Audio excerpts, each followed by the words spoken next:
dari BPMP Aceh Untuk Birun, bangkit, bangkit, bangkit. Bu, hari ini saya perwakilan BPMP Aceh menyerahkan tenda bantuan dari kementerian, yaitu Direktorat SMP, untuk digunakan kepada siswa-siswa TK Negeri Al-Latif, Desa Kuala Cerape, Kabupaten Birun.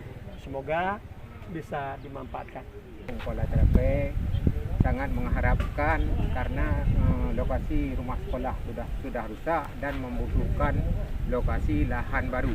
Relokasi ini dari kementerian sudah disediakan anggaran, hanya kita memang membutuhkan tanah karena memang tidak mungkin lagi sudah teramblas di makan sungai. Mudah-mudahan ini segera terrealisasi sehingga anak-anak bisa aktif kembali belajar seperti biasa. Walaupun sekarang bencana darurat ini bisa dimanfaatkan. Demikian, terima kasih.